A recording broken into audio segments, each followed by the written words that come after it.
Bueno, la clase pasada terminamos con archivos y hoy arrancamos con la clase nueva. Estamos un poco desfasados. Esto de la virtualidad hace que uno por ahí se detenga más y fuimos un poco más lento de lo planificado. Eh, bueno, en esta clase los últimos temas que nos quedan por ver, para terminar la materia, serían punteros a funciones, punteros a void y los argumentos variables. Así que bueno, comenzamos para ir terminando. Bueno, punteros a funciones.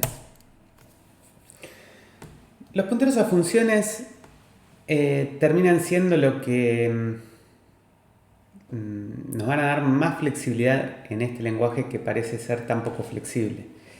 Digo esto porque al ser un lenguaje tan fuertemente tipado que tiene que ser compilado no nos permite tener asignaciones dinámicas de variables o tener una lista, por ejemplo, que pueda guardar distintos tipos. Uno, como lo veníamos viendo todo, terminaba siendo bastante enmarcado en algo rígido. Entonces, los punteros a funciones sumados con los punteros a void terminan ofreciendo una gran ventaja de parametría, digamos, a los desarrollos que uno puede llegar a hacer. Digo esto porque cuando hablamos por ejemplo, el árbol, que lo hablamos nada más porque dejé pendiente que lo miren ustedes al código. En los árboles lo que solemos ver es cómo recorrer los árboles usando preorder, inorder y posorder.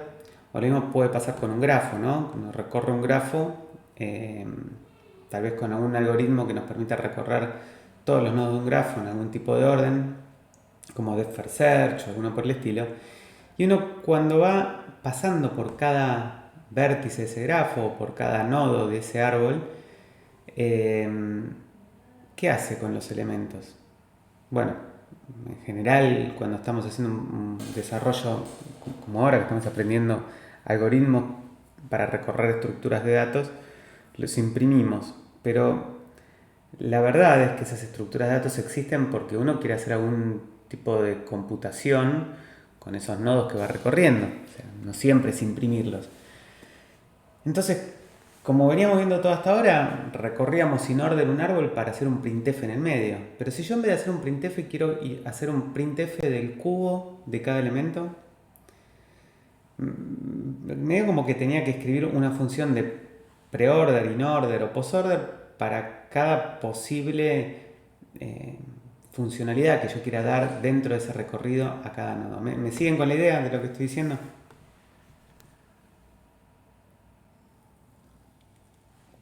Bien, entonces acá estamos aproximándonos a lo que sería como el comportamiento de la programación orientada a objetos. La posibilidad de que un dato pueda tener comportamiento. Un objeto es otro paradigma, lo van a aprender si es que todavía no vieron nada o no leyeron nada. Son como una estructura. A ver, yo lo que estoy diciendo es una definición muy berreta de algo que tiene toda una teoría gigantesca atrás y que es apasionante, hermosa y que es un paradigma de los más lindos que hay. Por eso, hoy es es el más adoptado, podemos decir. Lo cierto es que, así muy simple y berreta, sería como una estructura donde además de miembros tenemos funciones. Entonces encapsulás en ese objeto, en vez de estructura, comportamiento más datos. Entonces vos tenés una persona y una persona sabe hacer cosas. Una persona, por ejemplo, compararse con otra, entonces bueno, tiene otra lógica como uno piensa las soluciones con los objetos. Acá lo que estamos haciendo es acercándonos hacia ahí, un poco también con la evolución del tiempo, donde uno dice, bueno, puedo pasar como argumento una función. Entonces, leyendo el punteo que ponemos acá, es uno de los recursos que mayor flexibilidad le otorgan a este lenguaje. Las funciones tienen una ubicación física o dirección que se corresponde al segmento de código donde comienza esa función. Es como un alias de la función, un puntero a una función. Una vez que un puntero apunta a una función, se puede invocar a la función a través de ese puntero. En general, se van a utilizar para parametrizar las funciones como argumentos de otras, es decir, tener una función que recibe como argumento otra función para hacer algo. Son argumentos a códigos y no a datos, y la dirección de la función se obtiene con el nombre de la misma. Bien, vamos a ver un poco cómo es esto de los punteros a función. Entonces, ¿cómo definimos un tipo puntero a función? Bueno, acá lo que estamos viendo es que es muy parecido al prototipo de una función. Uno dice el tipo de retorno, function name, entre paréntesis con un puntero adelante, está diciendo de que el tipo es function name. Y después lo que tenemos son argumentos que dependen del prototipo de esa función. Entonces, un puntero y una función pueden pasarse como argumentos, ser retornados por una función, ser miembros de un arreglo, declararse con typedef. Vamos con ejemplitos de cómo se van usando. Acá lo que vemos es una función que se llama comprobar. Comprobar recibe un puntero, un string, recibe otro string, o sea, un string A y un string B, y lo que recibe después es una función de comparación que retorna, de comparación o de lo que sea, una función que se llama CMP. La variable que va a tomar la función se va a llamar CMP, que retorna un entero y esa función recibe dos const char punteros, es decir, dos strings. Viéndolo en un ejemplo vamos a entenderlo bien, pero fíjense que lo que retorna nuestra función comprobar es el resultado de ejecutar la función que está recibiendo como argumento. Esta función es una función wrapper, o sea, una función que no hace nada, como la función identidad, f de x devuelve x, pero en este contexto estamos viendo más que nada cómo se usa, ¿no? Algo útil. Entonces vamos a ver este ejemplo funcionando. El ejemplo, si me equivoco, es el 1.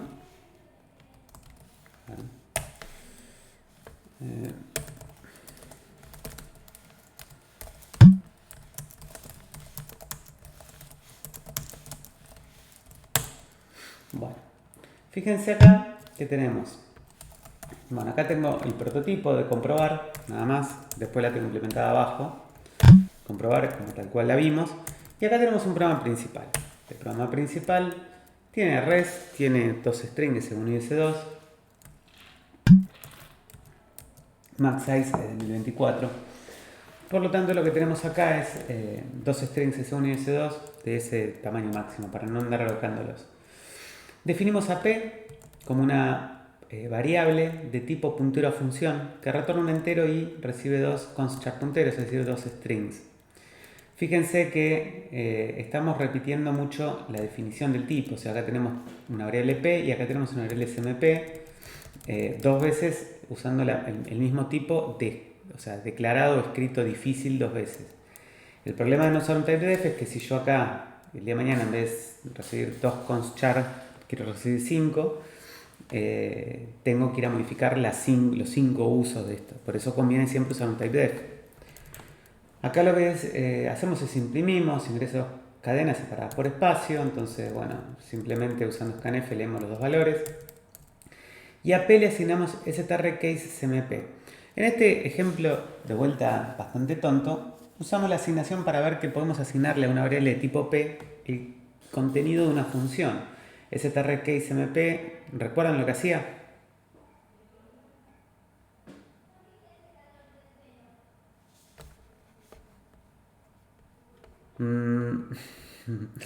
No recuerdan.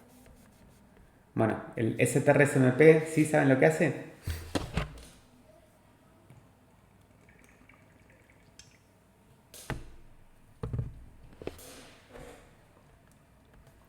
Claro, es como un strcmp. El strCaseCMP lo que termina haciendo es comparar sin importar si es mayúscula o minúscula. El strcmp es más estricto, o sea, compara usando el orden lexicográfico. Bueno, entonces acá con P le asignamos strCaseMP e imprimimos la comparación usando strCaseMP dice que S es algo que S, porcentaje S. Entonces lo que mandamos es S1 y S2 en el primero y el último porcentaje S. Y en el medio imprimimos si es menor o mayor según el resultado de retorno de comprobar. Y comprobar recibe los dos strings y a P. P que tiene el valor de una función que ya había sido asignado previamente. Acá vemos el uso como variable y como función pasada como función. Y lo podemos probar. 0, 0, 0, 0, 0, 0, 1.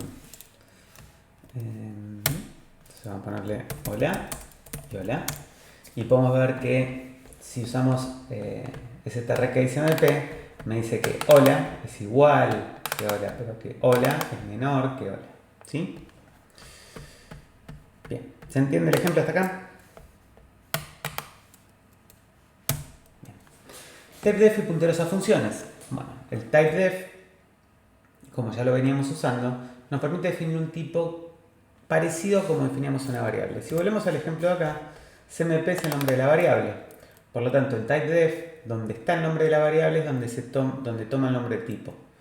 Por lo tanto, acá lo que estamos viendo es que el nombre ptrFunction va a ser el nombre del tipo que representa funciones que retornan un doble y reciben como argumento un charpuntero.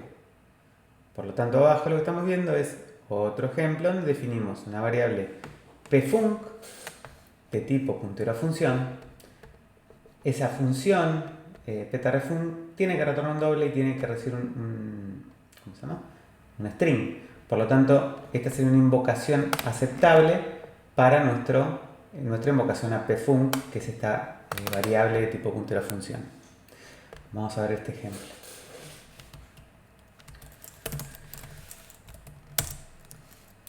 Bueno, acá tenemos entonces la función ptrfunction.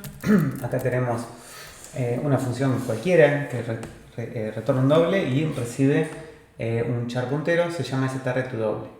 Bueno, a esta función le definimos doble D y usamos el scanf. ¿Recuerdan que es el scanf o no? Nunca lo vieron?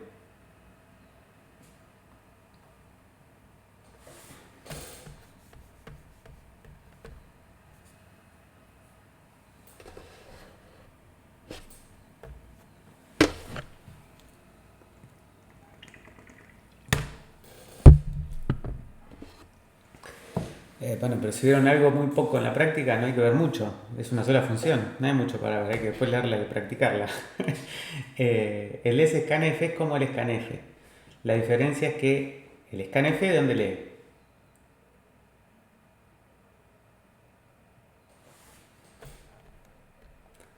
DSTI, es decir, de la entrada estándar. El scanf, en vez de leer de la entrada estándar, lee de una variable, es decir, de ss que reciben ahí.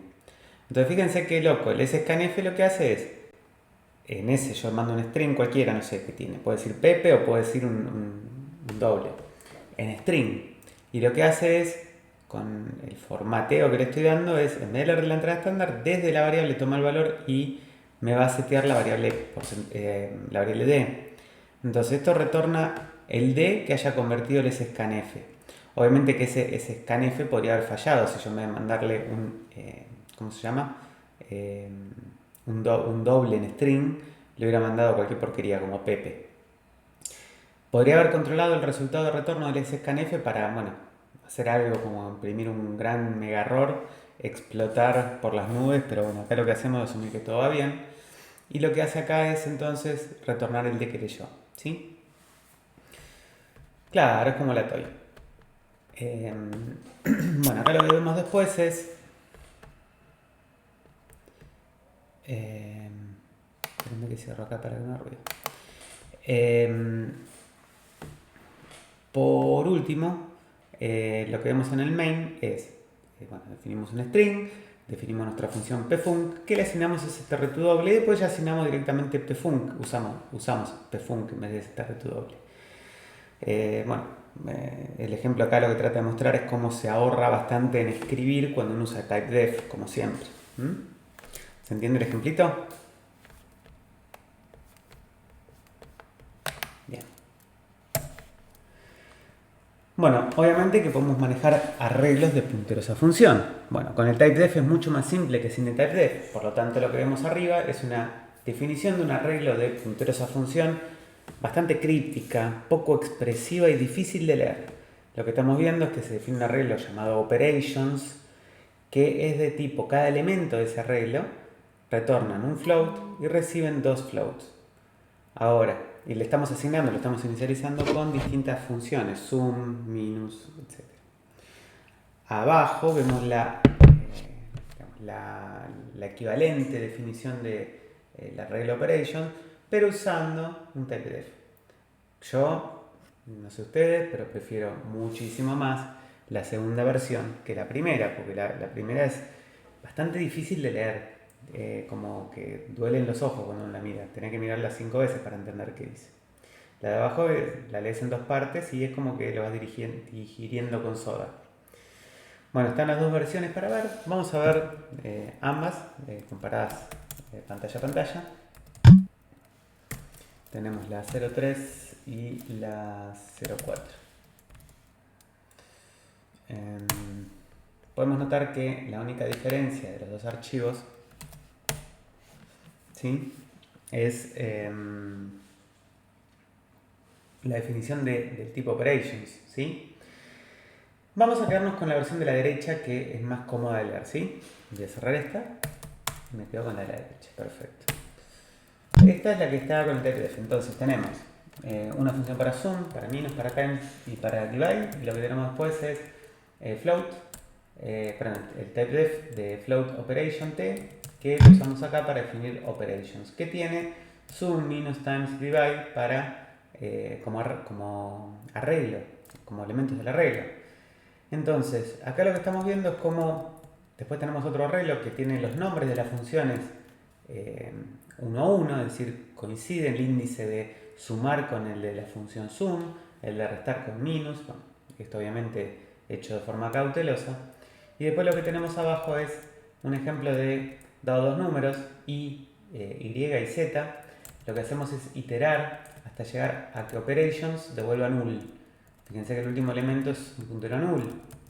Entonces, lo que tenemos es desde 0 hasta que lleguemos el resultado de alguna operación entre un float con otro float da otro float, y lo que hicimos es en una sola línea todas las operaciones de la regla, ¿sí? Si probamos este ejercicio, vemos los resultados de cada una de las operaciones. ¿Se entiende?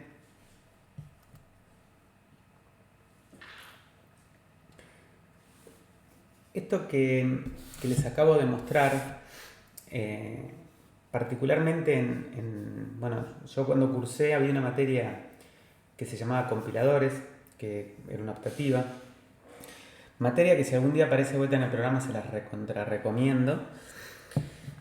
Veíamos, estudiamos gramáticas, porque creo que de esto ya he hablado, los lenguajes de programación. Bueno, hay una persona que es Chomsky, que todavía vive, tiene cerca de 90 y pico de años, que es un lingüista, digamos, es una persona que, bueno, el tipo es más un filósofo que otra cosa, pero lo cierto es que cuando uno se pone a entender un poco cómo es el tema de un compilador, tiene que entender que los lenguajes que aprendemos respetan una gramática, y esas gramáticas, para quien define un lenguaje, uno puede gustarle más o menos, no sé, la forma de trabajar con un lenguaje u otro, ¿no?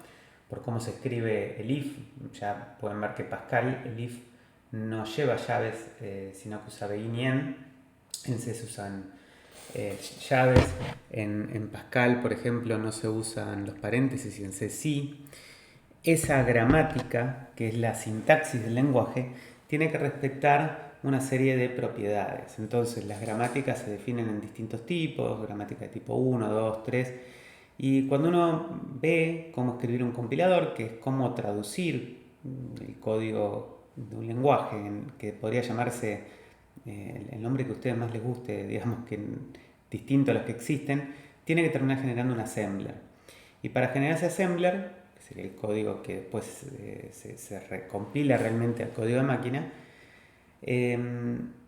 hay estrategias de cómo ir trabajando con eso, ¿no? Y una de las estrategias que a mí llamó poderosamente la atención fue, bueno, escribíamos el compilador en C, ¿no?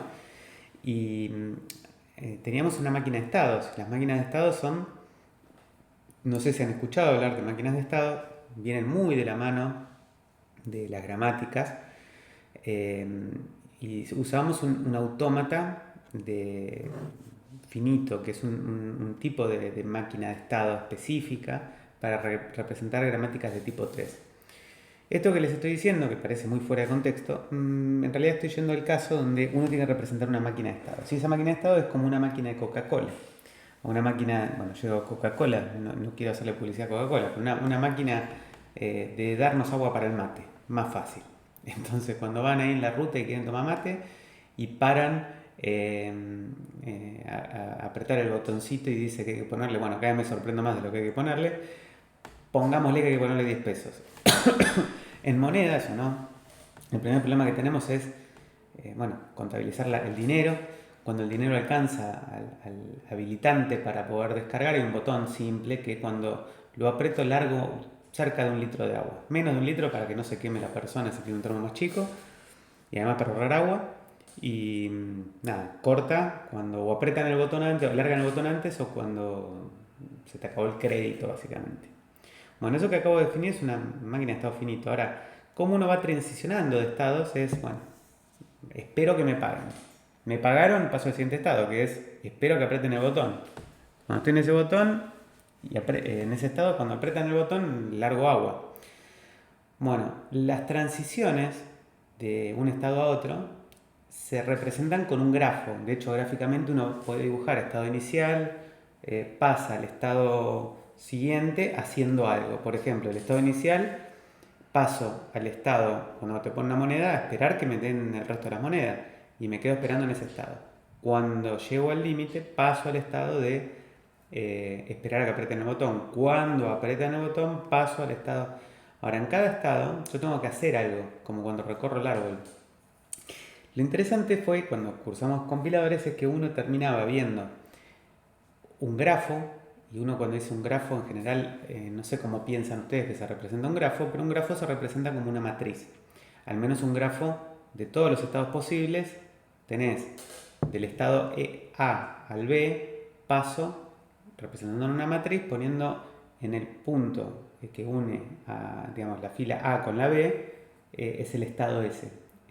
Para transicionar del A al B, caigo en la casilla digamos, de esa fila y de esa columna.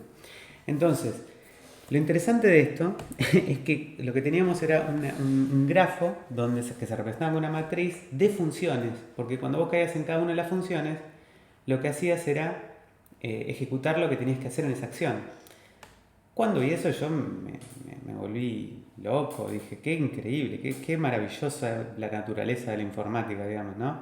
Que podíamos escribir un grafo que representaba una máquina de estados, que lo que hacía en cada estado era una función guardada en esa celda que representaba la transición de un estado a otro en un grafo. Nada, es para comentarlo solamente porque el potencial lo ve uno en la práctica, ¿no? Por eso les digo que es, bueno, primero que nada la materia es apasionante por lo que es hacer un compilador. No sé si sigue estando en la currícula, digamos, pero si la llegan a ver y la están dando, muy recomendable, ¿sí? Pero bueno, ejemplos reales de la vida real donde uno ve cómo se aplica un poco esto que les estoy diciendo, ¿no? Bien, continuamos. Pregunta, ¿es necesario usar el ampersand o el asterisco con punteros a función? Bueno, ¿qué dice el estándar? Bueno, acá les puse un link a la documentación de la glibc, el compilador del GCC, donde ponen este ejemplo. Dice, uno puede tener, acá vemos una función message que recibe un puntero a una función llamada func, y abajo dice que podemos invocar a funcdj de cualquiera de las dos formas. Como es un puntero a función, lo podría decir, y lo tendré que invocar como func o como asterisco func. Yo incluso, en los ejemplos que di hasta ahora, omití el asterisco func, pero podrían ponerle un asterisco adelante. Se puede referenciar o desreferenciar cualquier puntero a función porque no funcionan como los punteros a variables. No hay conflictos de que esto es un puntero, no. Siempre que sea un puntero a una función, lo referencia cuantas veces quiera o lo desreferencia cuantas veces quiera, siempre va a ser igual. Lo mismo abajo, ese ampersand es opcional en la parte de abajo. En el ejemplo, cuando quiero definir esa variable, var es digamos, sería una función previa, puedo usar ampersand var o sacar el ampersand o poner 5 ampersand adelante porque sería indistinto, ¿sí? Bueno, acá les puse el link a la parte del estándar donde dice eso, ¿sí? Bien. Bueno, y acá vamos a llegar a un ejemplo de una librería estándar que es el Quicksort. Bueno, el Quicksort todos lo leemos, lo estudiamos, probablemente lo hayan visto en programación, la materia que es previa a, o sea, la de primer año. Seguramente también hablen del Quicksort en estructuras de datos porque tiene una propiedad maravillosa, el Quicksort, que es justamente un algoritmo muy rápido con un orden de magnitud logarítmica para el ordenamiento de arreglos. Bueno, es bastante difícil de recordar cómo es la implementación del Quicksort y por eso es que tenemos en el Standard Library de la glibc la implementación, digamos, hecha por la glibc de un Quicksort. El tema es que este Quicksort, como muchas de las funciones de la Standard Library, está pensado para ser usado con cualquier tipo de arreglo. ¿Y cómo puedo ordenar un arreglo si a priori yo no sé de qué elementos está compuesto ese arreglo? O sea, no es lo mismo ordenar un arreglo entero que un arreglo de personas, que un arreglo de chanchos, que un arreglo de vacas, que un arreglo de letras. Por lo tanto, ¿cómo lo pensaron estos chicos? Dicen, bueno, yo te proveo una función que se llama qsort, que recibe un arreglo, y acá estamos viendo algo que vamos a ver después, pero que ya también lo venimos viendo digamos, en otras funciones, que es un puntero a void. Un puntero a void es un puntero a algo genérico. Es donde empieza una memoria apuntada por algo. Como todo puntero en C, que ya lo dije varias veces, apunta a 0, 1 o n elementos. Bueno, lo que esperamos que esto sea es un arreglo. Si me están invocando al Quicksort para ordenar un arreglo, porque tengo al menos 2 elementos. Podría tener uno y podría tener ninguno. Si base es nulo y la cantidad que me están mandando 0, no hará nada. Si es 1, no hará nada. Y si es 2, va a empezar a trabajar. Ahora, ¿qué le tengo que mandar? Le tengo que mandar la base, le tengo que mandar cuánto pesa un miembro, es decir, si es un arreglo de char, le tengo que decir size of char, si es un arreglo de entero, le tengo que decir size of int, y si tengo persona, le tengo que decir size of the person. Creo que le estoy pifiando. El primero es la cantidad de elementos y el segundo es el size. Lo mismo que dije, pero al revés. O sea, el nmem es la cantidad de miembros y el último es lo que ocupa el tipo. Y al final, lo que necesito es entender cómo comparar dos de esos elementos. Entonces, lo que recibimos ahí es una función que sepa comparar dos elementos de mi arreglo. El problema es que como esto trabaja con punteros y me trata de abstraer para poder ordenar, lo que termina recibiendo eso, que acá lo vemos como un void puntero, lo vamos a tener que tratar con casts para poder llevarlo al tipo que tenemos que comparar. Como está trabajando ¿cómo se llama? Con void puntero, que es un tipo genérico, uno tiene que comprender bien que esto está recorriendo punteros y me va a estar pasando posiciones de memoria que le pone void puntero, pero nosotros sí sabemos qué son. Ahora vamos a ver ejemplos. Puse dos para que se entiendan. Y la función comparar funciona como el strcmp. Va a retornar -1, 0, 1 según es el elemento, los dos elementos que compare. O sea, en este caso, el primer elemento respecto al segundo sería menor que el otro, igual o mayor. Por eso retornan -1, 0 o 1. ¿Me siguen con la idea hasta acá?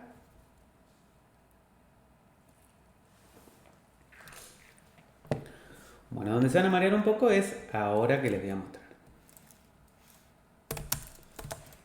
El Quicksort. 0. Quicksort. Me pasé de. Acá está 0.5. Qué tonto. Estaba mirando los ejemplos. 0.5. Porque tengo 2.06. Qué tonto. Ahí entendí.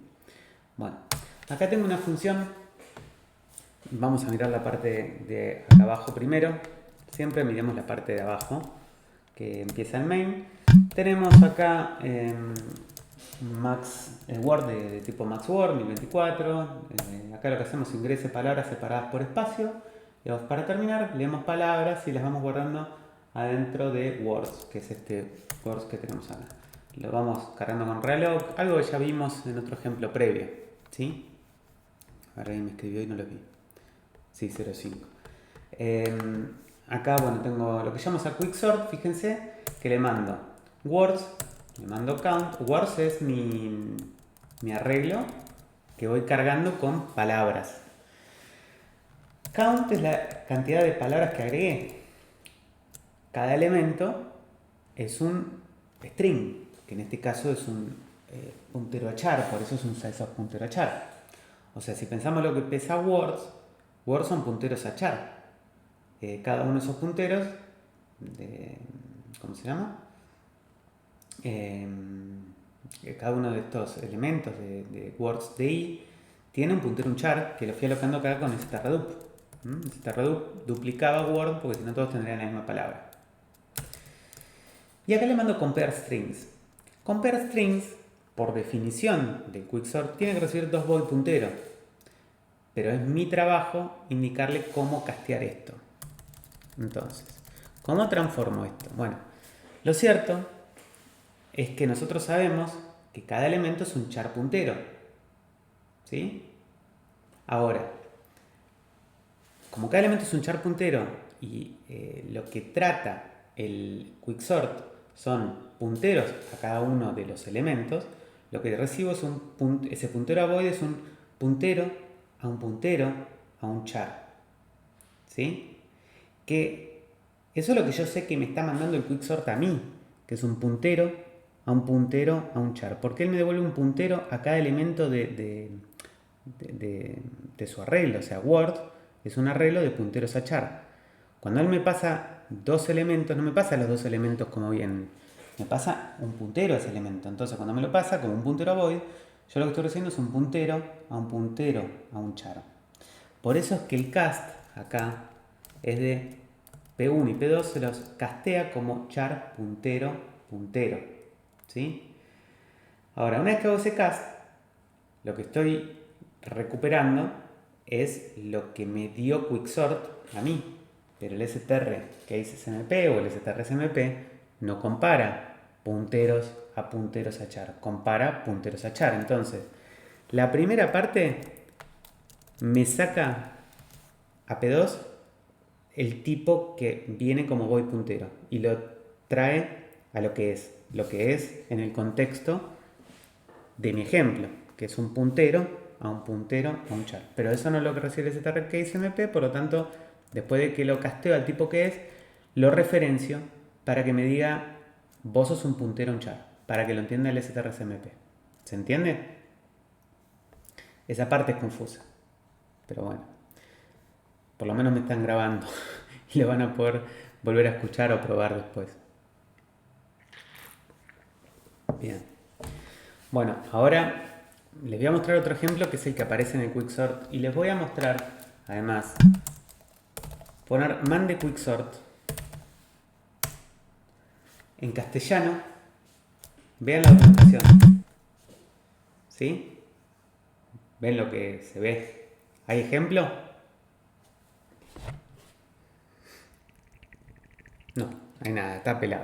Vamos a hablar en inglés.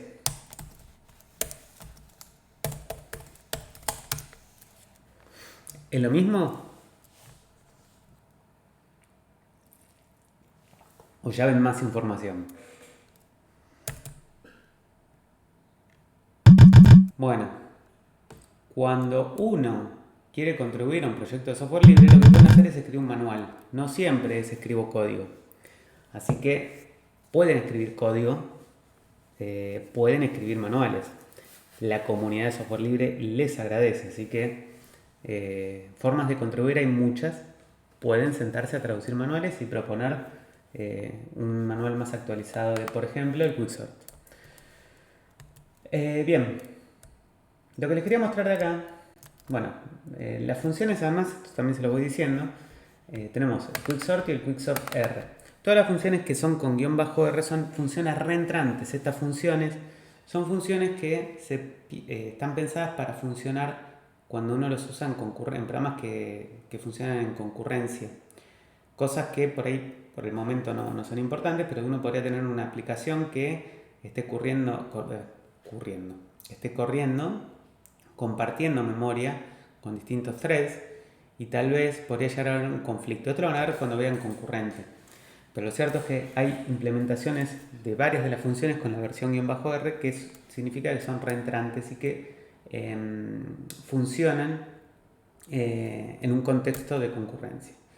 Bien, acá abajo lo que estamos viendo es un ejemplo que tal vez confunde un poco más que el que yo di. Yo este ejemplo me lo llevé y lo documenté un poco más. Lo acabo de subir porque quería mostrarles justamente la diferencia entre los manuales y que les quede como referencia. Espero que el año que viene, cuando dé clase, alguno de ustedes haya hecho una contribución y me encuentre con, oh, mira, actualización del manual.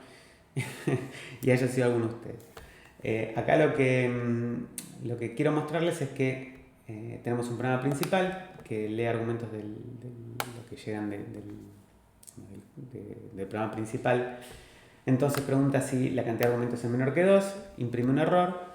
Y acá lo que muestra es que lo que va a hacer, fíjense, quiero que alguien intente entender qué le está mandando como argumento.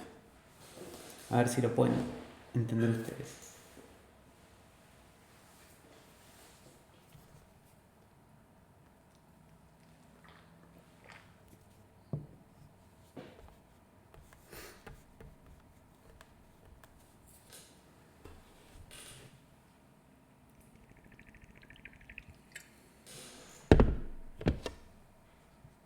El mismo array, acá me está diciendo Facundo que le manda el array de strings que le pasó como parámetro al programa. Mi pregunta es, ¿le manda el mismo array? Natalia me dice un string que recibe como parámetro. ¿Le manda solamente un string o le manda un arreglo de strings?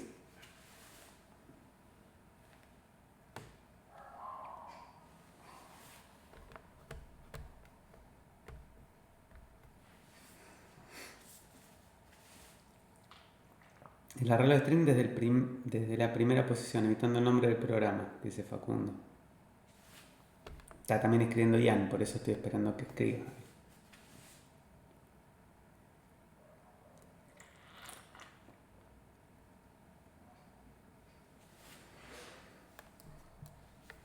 Hay que mandar lo mismo. Bueno, a ver, Natalia también está escribiendo. Eso.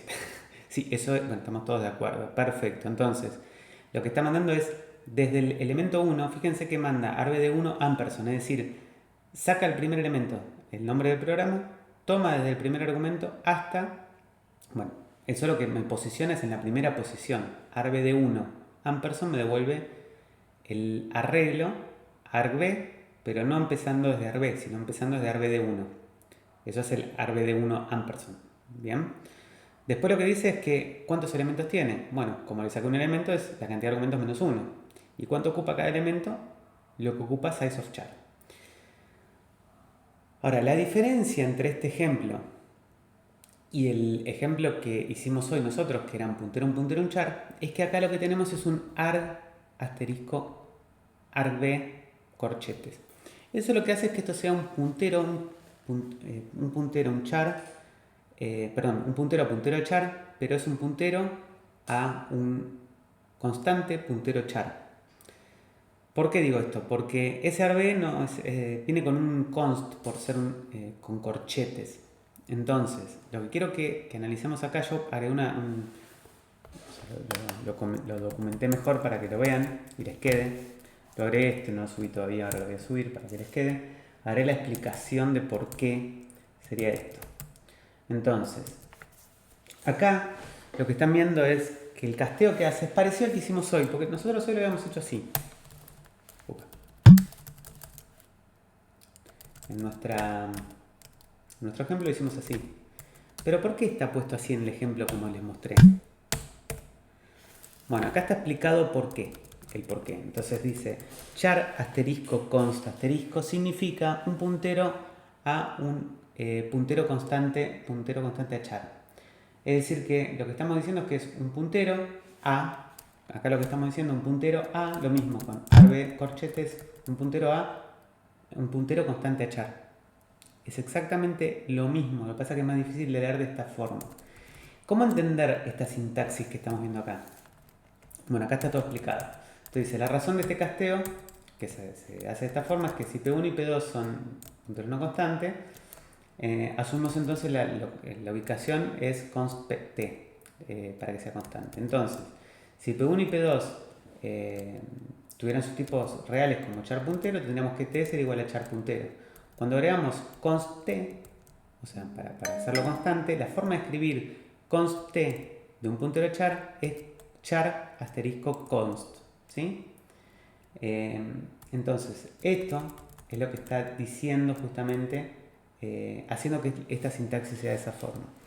Traté de ponerles acá la explicación para que quede mejor documentado que lo que dice el manual y se entienda el porqué de escribir el char asterisco const asterisco, que por ahí nos confunde a todos. En fin, no quiero por ahí demorar mucho con esto porque por ahí confunde, pero para que lo lean después tranquilos lo tienen para analizar, ¿sí? Bien, vamos con punteros genéricos, que ya estuvimos viendo algo. Bueno, pensemos cuándo usarlos. Bueno, cuando tenemos que desarrollar un algoritmo de manejo de lista o árbol de forma genérica, porque los ejemplos que estuvimos viendo usaban un tdata, no sé si se acuerdan, y ese tdata era o un entero o un char, ¿recuerdan? En los ejemplos que vimos de la lista genérica y del árbol y todo era de tipo entero, creo. Bueno, entonces por genérico entendemos que el mismo algoritmo sea independiente del dato que almacene, es decir, tener, acá vemos un ejemplo de un árbol donde el nodo ya no tiene más un entero, sino que tiene un void puntero data.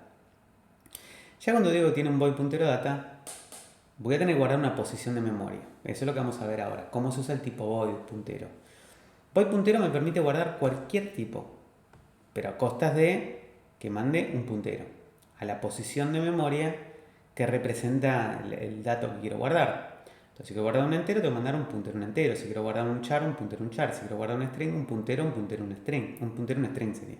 Y si quiero guardar una persona, un puntero una persona. ¿Sí? El problema de los tipos void es que no hay operadores que sepan comparar y por lo tanto ya agregar al árbol trae un problema, porque el agregar al árbol debería saber a priori cómo compararlo. Bueno, entonces, puntero genérico. ¿Es un puntero genérico o puntero a void? Es un puntero que puede apuntar a cualquier tipo de dato. Para que un puntero a void pueda ser desreferenciado, debe castearse antes de ser utilizado. Por lo tanto, vamos con ejemplos. Tengo una variable 1, tengo una variable doble par 2 y tengo un puntero bptr a void. Entonces, bptr le puedo poner ampersand var 1. Listo, ya bptr apunta a un puntero un entero. Si le quiero cambiar el valor a bptr, tengo que castearlo. ¿Cómo? Fíjense qué similitud vemos con el ejemplo del quicksort. Fíjense acá que estamos haciendo que a bptr lo referenciamos como lo que es un puntero un entero, y lo volvemos a referenciar. Entonces hacemos primero el casteo al tipo que es y después lo referenciamos. Y ahí le podemos asignar el 2. En la siguiente línea cambiamos a lo que apunta bptr. Ya no apunta más a un puntero un entero, ahora apunta un puntero un doble. Y si le queremos cambiar el valor, bueno, ahí lo hice con un float. Pero bueno, en fin, podemos trabajar de esta forma, referenciando y desreferenciando. ¿Se entiende?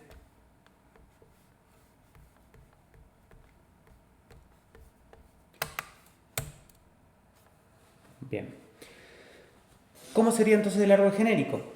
Bueno, el árbol genérico, ya acá puse en la clase 6, vimos una implementación de un árbol binario de búsqueda implementado con enteros. Acá estaba el ejemplo, era en el 0,4. Entonces acá lo que habíamos visto, acá, el 0,6, 0,4, y acá teníamos un bintree h. Este bintree tenía el tdata de tipo entero, ¿sí? Ahí. Bueno, ¿cómo sería entonces un árbol binario genérico? Bueno, acá fíjense, vamos a abrir todos los archivos a la vez. Bueno, fíjense acá que tengo la implementación, pero acá tenemos el typedef. Fíjense acá que nuestro nodo tiene esta función. Yo la verdad no la volví a escribir. A todos nos pasa muy seguido que solemos pensar mejores versiones de lo que hacemos y lo podemos ir perfeccionando. Esto de dar teoría todos los años de la misma materia me permite agregar algunas mejoras en algunos ejercicios. No tuve ganas este año de agregar esto porque ya lo pensé hace varios años y no lo vengo agregando, tendría que hacerlo. Fíjense que acá tenemos el tipo bin_tree, que tiene digamos, el árbol, está representado como un, ¿cómo se llama? Tenemos el struct de trinode, que tiene el tdata, y el hijo izquierdo y el hijo derecho, ¿sí? Lo que termino encontrando como patrón, digamos, mejorable es el tema de la función de comparación. La función de comparación es algo que se define acá arriba como un tipo, el tDataCompare y el tDataDo, como tipos que después se usan dentro de esto. Ahora, lo cierto es que el agregar a un árbol siempre va a pedir la función de comparación para agregar. Y me parece que por ahí estaría bueno que eso sea parte del tipo, o sea, crear un tipo que incluya la comparación como un metadato que uno tiene siempre ahí. Pero nada, detalles que se me ocurren a mí para mejorar la implementación. Pero fíjense acá que lo que estamos viendo es que tenemos el tipo void, tenemos la función que compara, como se inserta, y tenemos la función que, ¿cómo se llama? Que nos permite recorrer. Entonces ahora lo que vemos es que el agregar un elemento recibe la función de comparación y los recorridos reciben las operaciones de hacer. Acá Facundo dice como si fuese una interfaz. Las interfaces son otra cosa que se usan en los lenguajes orientados a, ¿cómo se llama? A objetos y sirven para decir cuál es el prototipo que deberían respetar las funciones que implementa una interfaz. Es otro concepto. Acá ya estás definiendo qué haces directamente con la función, porque lo haces. Lo que pasa es que la función queda abierta que lo que te manden.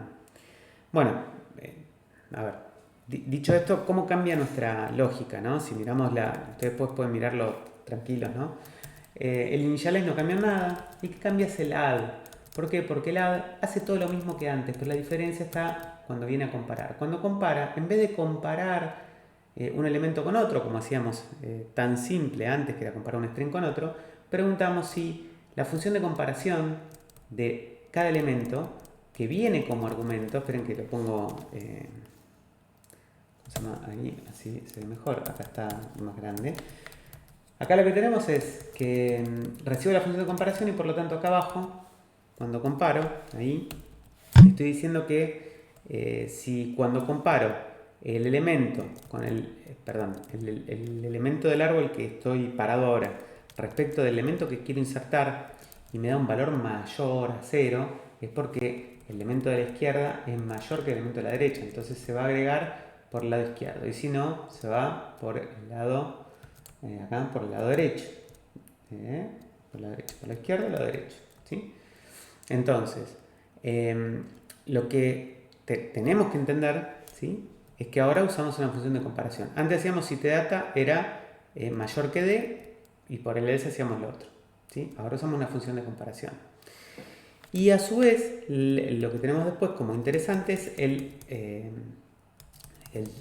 in-order, el pre-order, todos en vez de hacer un printf como hacíamos antes, ahora hacemos un do.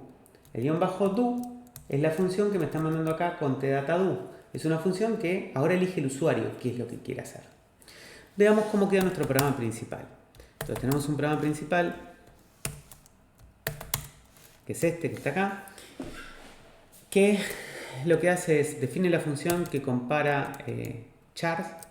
Entonces recibe dos punteros a void. Tengo que hacer los cast de aval y bval para comparar si uno es menor que otro. Tengo el que compara los enteros. Tengo el que imprime un char y tengo el que imprime enteros. Y abajo lo que tengo es un programa principal que crea un arreglo con las vocales para inicializar el árbol y muestra las vocales no ordenadas, sino las vocales en otro orden, para mostrar cómo queda mi árbol armado. Después agrego otros números para mostrar cómo quedaría mi árbol, simplemente para después recorrerlos ustedes en in, pre y post order y verificar que funcionan bien. Entonces lo que hacemos después es inicializamos dos veces un árbol, tenemos el t3t y el t3t1, los inicializamos a los dos y en uno agrego chars y en otro agrego enteros. Fíjense que le mando la función correspondiente, char compare e in compare. Abajo después lo que hacemos es recorrer cualquiera de los dos árboles, el tree in order do con t, que era el de los chars, con printchar y el T1 con printint. Podría haber incluso usado el printint para recorrer el T, porque bueno, siendo chars se podrían impresos los ASCII. Y después imprimimos en posorder y en preorder.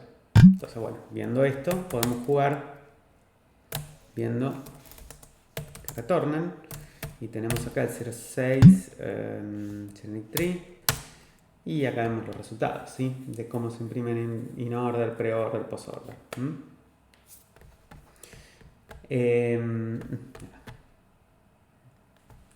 ¿Se entiende?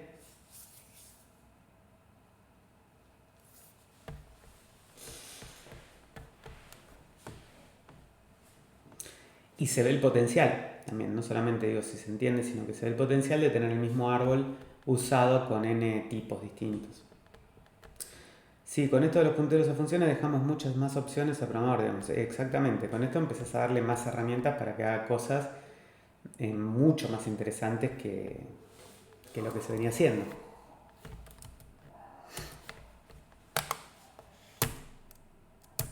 Bien.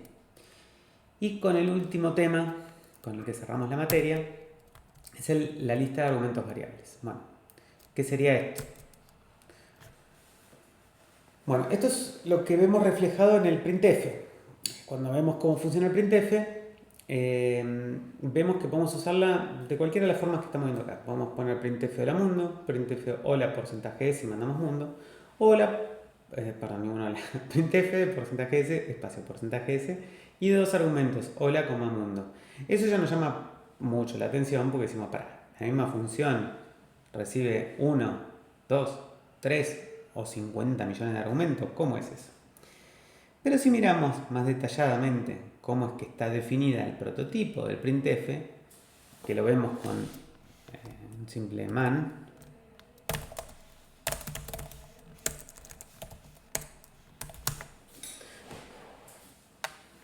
lo que nos llama también la atención son estos tres puntitos muy...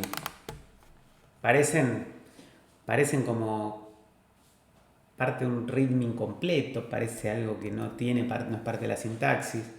Sin embargo, es importante. Pero también es importante por la forma de definir un tipo genérico. Pero fíjense ¿qué observamos del printf? Si miramos muy detalladamente, se repite un patrón, que es un parámetro de los anteriores es obligatorio, el string. O sea, sí o sí tenemos que mandarle al printf algo para imprimir. Entonces, fíjense que siempre recibe o el hola mundo o en el último de los escenarios un string que tiene porcentaje S. Y es ese parámetro el que me define cuántos argumentos después vienen. ¿Sí? O sea, haciendo un análisis del argumento, del primer argumento, puedo determinar cuántos argumentos tengo. ¿Lo ven eso? Eso es lo que dice nuestro sentido común. Pero también encontramos ese patrón que decía, pero entonces algo están haciendo. Algo habrán hecho. Bueno. Entonces, ¿cómo se trabaja con esto de los argumentos genéricos? Bueno, para trabajar con un número variable de argumentos se utiliza la función stdarg, no agr. Nada que ver con la agricultura, de hecho está escrito al revés, es arg. stdarg de argument. El ejemplo más común es el printf, como recién vimos, y siempre hay al menos un argumento fijo, como vimos en el printf. Un encabezado general de una función con argumentos variables podría ser myVariableArgs, ahí vemos arg1, arg2, argn. Argn es el último argumento conocido fijo. Después de argn pueden venir la cantidad de variables 0 o 50 variables atrás, ¿sí? Pero hay uno que es el último. ¿Se entiende?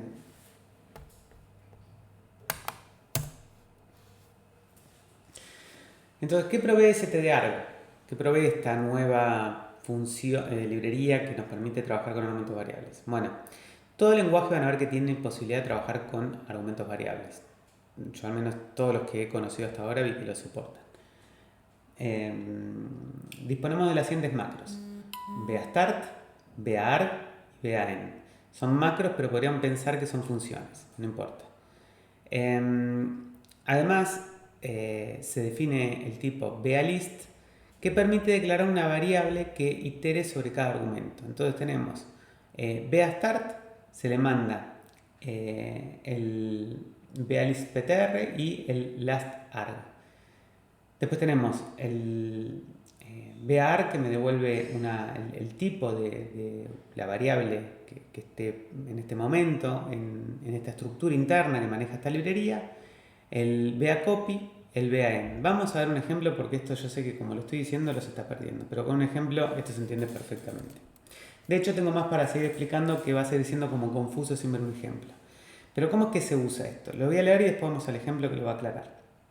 La función que desea implementar argumentos variables debe tener al menos un parámetro previo a la lista variable de argumentos, que a ese último argumento se lo llama lastArg. En el caso del printf sería el string, el primero de los strings que define cuántos argumentos variables voy a tener. Entonces, cada vez que yo quiero usar ese str, tengo que tener un argumento conocido que sé que es el último. Ese lastArg se lo utiliza como segundo argumento del beaStart. El beaStart es la función que le dice a esta función que a partir de este último argumento empieza a recorrer los argumentos, ¿sí?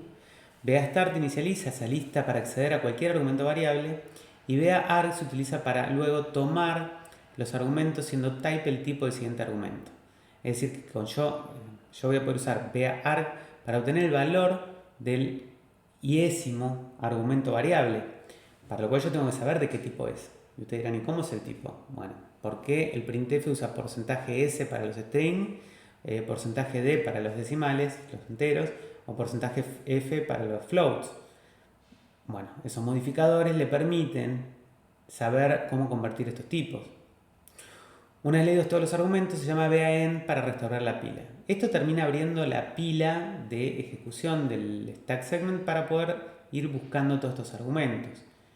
Por eso lo trabajo como si fuera una lista que tiene que terminar o un archivo que tengo que cerrar. Vamos con un ejemplo. A ver, acá el ejemplo es el número 7.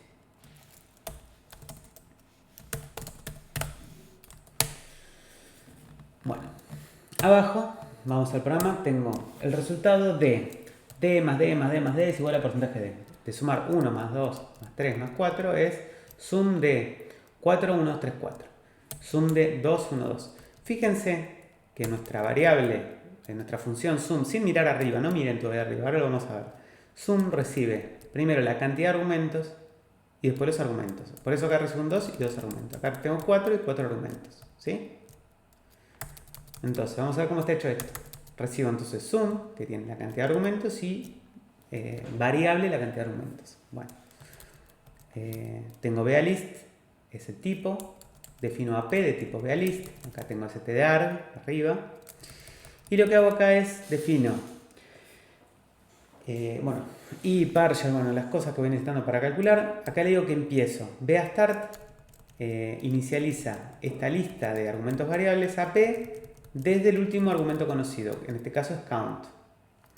Ahora lo que voy haciendo es itero hasta count, haciendo que voy pidiéndole con bearg a la pila de lista de argumentos. Cada vez que le digo bearg me devuelve el siguiente argumento variable. Por lo tanto, yo en partial voy acumulando los valores. ¿Sí?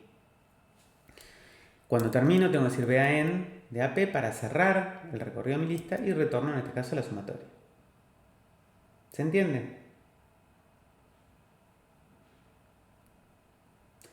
No es para nada complicado y es la forma de implementar argumentos variables. Ahora este ejemplo es bastante pavote, muy pavote.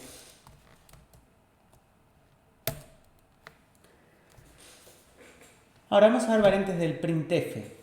¿Por qué variantes del printf? Porque, bueno, acá yo tengo un ejemplo que no sé bien qué hago. Me parece que es mi 08.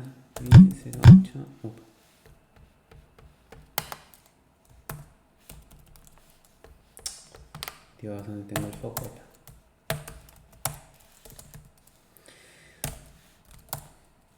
Bien.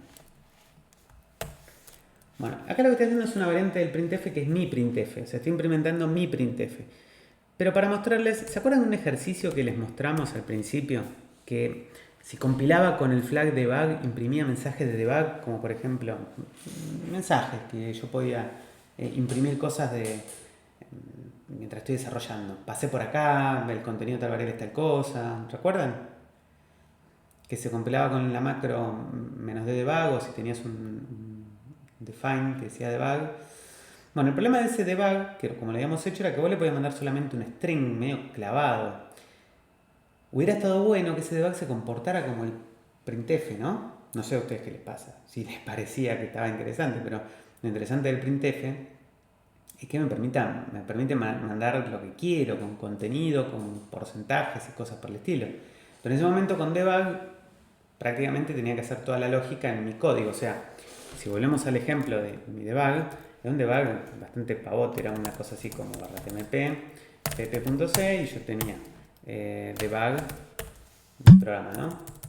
Tenía int main, y acá quería hacer una invocación a debug, tenía que hacer debug, y acá le podía mandar hola. Ahora, ¿qué pasa si yo quería mandar debug de hola, porcentaje s, 2 puntos, porcentaje d, y mandarle acá str, zoom? Eso era ya impensado, ¿recuerdan? Bueno, ¿cómo haría para que debug funcione de esa forma? Bueno, tendría que definir una función, en este caso podría ser void debug, que recibe un const char puntero, msg, piqui piqui piqui, ¿no? Y acá podría preguntar if def debug diff. Y acá, ¿cómo hago? Será la pregunta, ¿no? ¿Qué hago ahí adentro? Porque yo debería hacer un printf y empiezo con un if horrible, ¿no? Tendría que hacer lo mismo que hacer el printf. Casi que digo, pero este problema lo resolvió alguien ya antes que yo, seguramente. No sé si se dan cuenta de eso que estoy diciendo. Bueno. Entonces, si volvemos acá, por eso existen estas funciones. bprintf, bfprintf, bcprintf. Fíjense qué hace esto. bprintf recibe ya la lista de argumentos. Él la recibe. ¿Sí? Bueno, vamos a ver el ejemplo a ver si nos ocurre cómo hacer nuestro myDebug.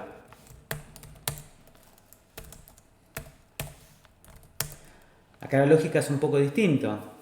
Sí, te ahorra todo el trabajote, más que el trabajito. Yo quiero hacer mi printf. Mi printf es lo mismo que el debug. Fíjense que yo quiero mi printf haga porcentaje s de bla bla bla bla bla bla bla bla bla. ¿Sí? Bueno, fíjense que acá también usando una especie de printf mío donde yo termino parseando todo. Pero esto estoy repitiendo el trabajo. ¿Se dan cuenta que no tiene sentido lo que estoy haciendo? Sí, acá obviamente, porque era la idea de ver cómo se usaba el parseo de argumentos. Ahora, si yo tengo estas definiciones que les decía que están acá del bprintf, yo lo que puedo hacer es simplemente llevarme el beastart,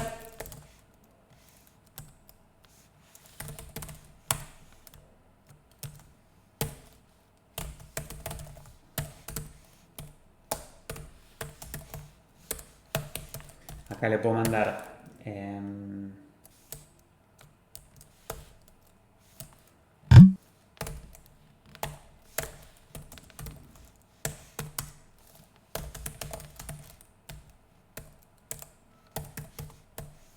y solucionar nuestro problema.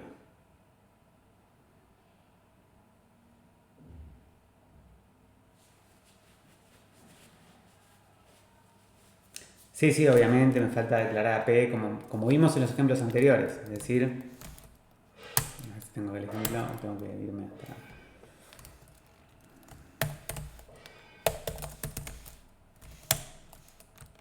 Así. Ah, acá ya está. Sí, declararla. Así. Y acá incluir str.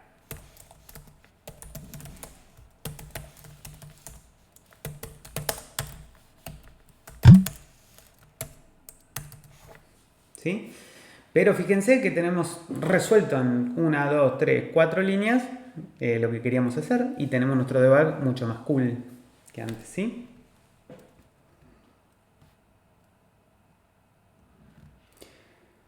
Bien.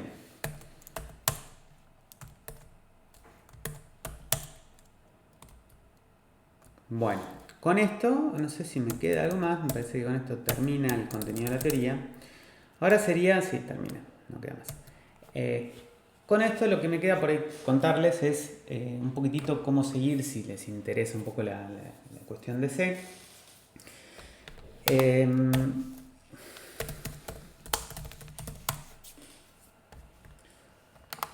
A ver, ¿cómo seguir aprendiendo ese? Habrán notado por ahí durante toda la materia, por ahí mis explicaciones o mis teorías son bastante... tienen bastante relación, o trato de mantener una relación muy vincular con lo que tiene que ver con Linux, con Unix, con redes, con bueno, el file system, con cosas que se ven en otras materias, sistemas operativos, incluso cuando hablé de los file descriptor hablé de sockets, justamente para bajar un poco conceptos, aplanarlos que no son de una materia que tiene que ver con un lenguaje en sí. Ese es un lenguaje que viene de, digamos, nace como una solución a una problemática puntual, pero que podemos decir que Unix y C tienen un vínculo muy estrecho y que es muy importante por ahí su asociación constante. A mí me gusta mucho hacer, o sea, me gusta mucho el lenguaje en sí, pero me gusta cuando termino mostrarles la glibc, porque la glibc es como se extiende el lenguaje C explicado desde un montón de conceptos que los van a ir viendo en sistemas operativos e incluso en redes. Entonces, casi en paralelo con la carrera y como para ustedes ser mejores profesionales, y solamente esto si les interesa a ustedes, un consejo que les puedo dar es que lean la documentación de la C-Library. Les va a responder muchísimas dudas que van a ir teniendo a lo largo de la carrera, porque la carrera va abordando temáticas que se terminan implementando y con ejemplos reales y concretos, justamente cuando uno va leyendo la glibc. Cosas de muy alto nivel como cosas de muy bajo nivel. Entonces yo les quiero mostrar simplemente el temario, que en algunos lugares se vuelve muy extenso y en otros por ahí es más acotado. Acá lo que tenemos son todos los temas que van desde el 1 acá hasta el 37. Algunos son de muy, pero digamos, no para cualquiera, para gente que se va a dedicar a cosas muy específicas en sí, pero sí me parece muy relevante que puedan leer los primeros, tal vez, a ver, hasta Syslog les podría decir, los primeros capítulos son interesantes porque cada uno va abordando distintos temas que los van a ir viendo en distintas materias a lo largo de toda la carrera. A ver, ya cuando uno entra en la introducción va a ver que se explota mucho, digamos, la introducción explota en varios subtemas y, por ejemplo, cuando ves Error Reporting se explotan otros subtemas y Virtual Memory Allocation otros subtemas.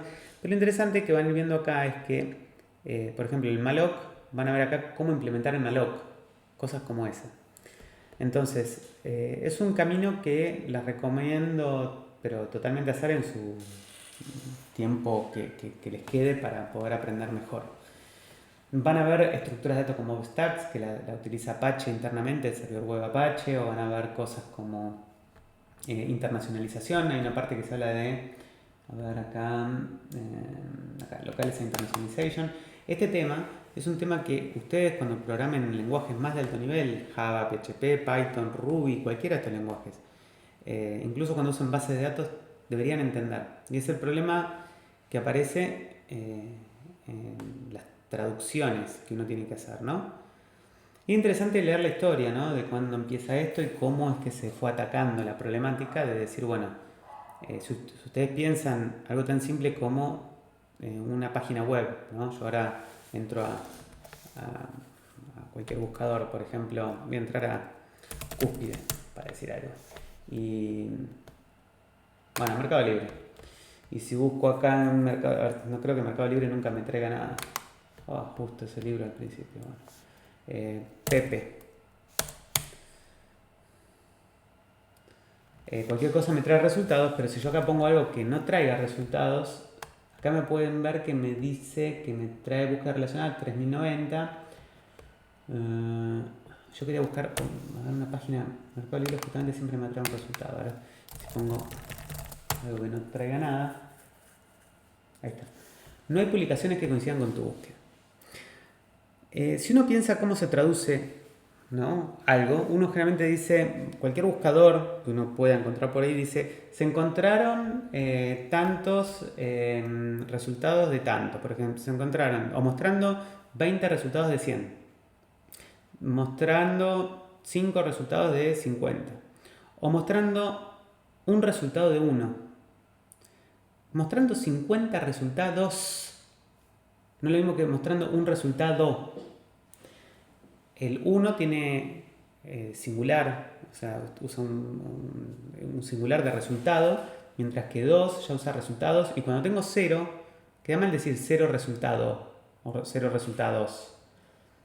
No se han encontrado resultados. Entonces lo que estoy diciendo es que traducir algo tan simple como decir los resultados de una página tiene 3 escenarios: el escenario de ninguno, el escenario de 1 y el escenario de más de 1. Y eso se traduce distinto según sea español, inglés, portugués o japonés. Y las fechas son distintas. Yo no lo sabía, leyendo acá la Gelipse encontré que, por ejemplo, y bueno, tampoco es que sé del tema y lo digo porque lo leí nomás, pero por ejemplo, nosotros nos manejamos con el calendario común y corriente, donde tenemos hora, mes, día, año y punto. Y por ejemplo en Japón, creo que era que decía en la documentación, a la que también tienen la era del emperador, por ejemplo. Bueno, hay distintas, culturalmente digamos, cada regionalidad o cada localización internacional tiene su propia cultura, su propio manejo. Y bueno, las cosas cambian de uno a otro. Incluso cómo se escriben los puntos. La coma decimal, justamente para en el inglés no es igual que para el castellano. El símbolo pesos puede ser igual o no según el país, pero por ejemplo el euro tiene su símbolo, el dólar tiene otro símbolo y el peso tiene otro símbolo. Entonces, no es simple y es interesante verlo desde esta perspectiva, ¿no? Como les decía hoy, de cómo lo explica la Gelipse cuando empieza a hablar de los locales y la internacionalización y lo importante que es. Expresiones regulares. Entender lo que son expresiones regulares, lo que es el pattern matching. Bueno, todo eso son cosas que van a ir viendo a lo largo de la carrera y tal vez no en una materia, en distintas materias y en como un salpicón de un tema. Entonces está bueno hacer esta lectura que les propongo porque es como la base fundacional de muchas de las cosas que usamos. Por eso es que se los recomiendo, ¿sí? Después, mucho más para decirles, ¿no? Escuchar ustedes si tienen alguna duda para preguntarme. Si no, los libero acá y ya durante todos los videos he dejado, creo que por ahí, cosas que me parecen importantes. Yo les recomiendo siempre que cursen materias del paradigma funcional, porque abre mucho la cabeza pensar en funcional. Les recomiendo mucho que si aparece compiladores, que hagan compiladores, pues es una materia que también está muy relacionada a C y me parece que al ser de tan bajo nivel ayuda mucho. Y bueno, ver las cuestiones que por ahí uno trata de asociar, ¿no? Sistema operativo con el lenguaje, con bueno, los conceptos que yo trato de por ahí comunicar en esta materia, que obviamente no ve conceptos de sistemas operativos en sí, pero yo les traté de explicar algunas cuestiones como para que ustedes se entretengan un poco más, ¿no? Con estos temas que por ahí pueden ser tan simples como un lenguaje. No sé si tienen alguna consulta.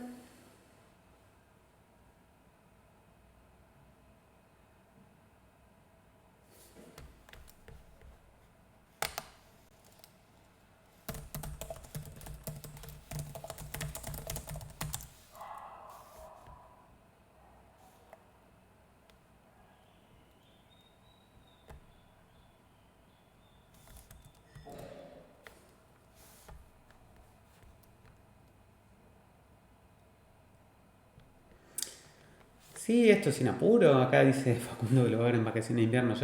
A ver, es un consejo nada más leerlo. Esto es documentación que está ahí libre, disponible.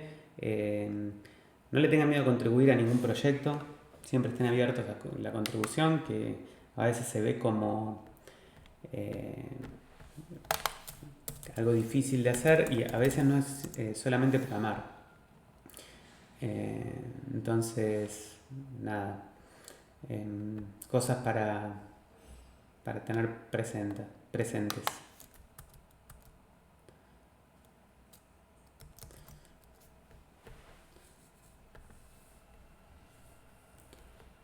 Acá estoy viendo, justamente que estaba buscando lo de la era y estoy viendo que en las últimas versiones sacaron la era fuera de la localización, pero que antes era un tema que se manejaba ahí adentro.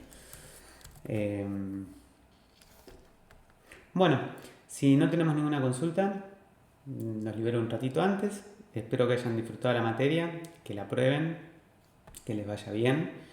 Y bueno, cualquier consulta que tengan ahora o más adelante respecto del lenguaje, igual que el trabajo final, eh, personalmente podemos buscar algo que a ustedes les guste o les puedo proponer un trabajo, digamos, que de los que ya tengo armados para otros años previos. En general me gusta que ustedes propongan un trabajo, por eso es que los trabajos finales prefiero que sean más a medida, pero eso es una discusión que podemos tener cuando ustedes decidan si hacen el trabajo final o no, conmigo, digamos. ¿Mm? Bueno, nos estamos viendo, espero que no tan virtual.